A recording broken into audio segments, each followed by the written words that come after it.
হল PMAY 2.0 চৰকাৰী ঘৰৰ online আবেদন। আবেদন কৰিলেই ডাইৰেক্ট বেংক একাউণ্টত টকা সোমাব। কেনেকৈ আবেদন কৰিব চাওক সবিশেষ।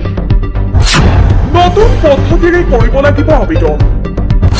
আপোনাৰ হাতত থকা মোবাইলৰ জৰিয়তে কৰি লওক অনলাইন আবেদন। চৰকাৰী প্ৰশিক্ষণ সকলোৱে পাব।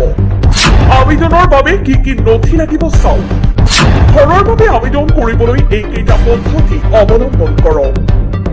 নম্বৰ 1, প্ৰথমতে গুগলত গৈ চাৰ্চ কৰক PMAY 2.0। নম্বৰ 2, তাৰপিছত PMAYU বুলি ৱেবছাইট লিংক আহিব, তাতে ক্লিক কৰক। নম্বৰ 3, তাৰপিছত এপ্লাই ফৰ PMAYU 2.0 তাতে ক্লিক কৰক। নম্বৰ 4, তাৰপিছত ক্লিক টু প্ৰচিডত ক্লিক কৰক। নম্বৰ 5, তাৰপিছত প্ৰচিড অপশ্যনত ক্লিক কৰক। নম্বৰ 6, তাৰপিছত ষ্টেট নাম চিলেক্ট কৰক। নম্বৰ 7, তাৰপিছত বাৰ্ষিক আয় বহুৱাই দুটা চেক বক্সত নো টিক কৰি চেক এলিজিবিলিটিত ক্লিক কৰক। নম্বৰ 8, তাৰপিছত আবেদন ফৰ্ম পূৰণ কৰিব লাগিব।